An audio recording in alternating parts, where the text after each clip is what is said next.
Hi hello friends, welcome back to Ashu Reddy kitchen and vlogs. ఈరోజు మన ఛానల్లో సింపుల్గా దోసకాయ పచ్చడి ఎలా ప్రిపేర్ చేసుకోవాలనేది అయితే చూపిస్తాను, చూసేయండి. ప్రాసెస్ అయితే చూసేద్దాం. ఫస్ట్ అయితే ఒక కడాయి పెట్టేసుకొని ఆయిల్ వేసుకొని ఆయిల్ హీట్ అయ్యాక ఇలా పచ్చిమిర్చి అన్నీ కూడా వేసుకొని ఒక 2 టేబుల్ స్పూన్ల ధనియాలు కూడా వేసుకొని అన్నీ కూడా మంచిగా ఫ్రై చేసుకోవాలి. పచ్చిమిర్చి అయితే మంచిగా ఫ్రై చేసుకున్న తర్వాత ఇక్కడ చూసారా, పచ్చిమిర్చి అయితే మంచిగా ఫ్రై అయిపోయాయి. ఇవైతే ఒక బౌల్లోకి తీసేసుకుందాము.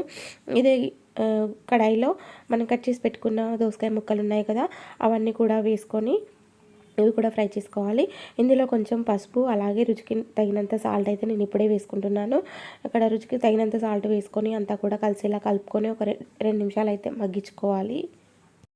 ఇలా మధ్య మధ్యలో కలుపుకుంటూ దోసకాయ ముక్కలన్నీ కూడా మెత్తగా మగ్గించుకోవాలన్నమాట. తొందరగానే ఉడికిపోతాయి. చూసారా, మన దోసకాయ ముక్కలు అయితే ఉడికిపోయాయి.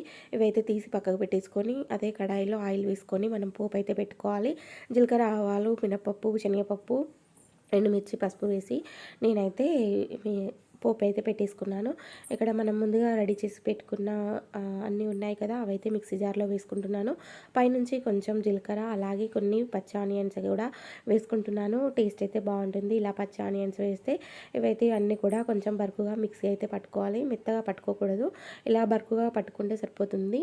చూసారా, ఇలా బరుకుగా పట్టుకొని మనం ముందుగా రెడీ చేసి పెట్టుకున్న పోపు ఉంది కదా, ఇందులో వేసి అయితే ఇదంతా కూడా కలిసేలా కలుపుకోవాలి. పోపు అంతా కూడా పచ్చడికి పట్టే విధంగా ఇలా అయితే అంతా కూడా కలిపేసుకోవాలి.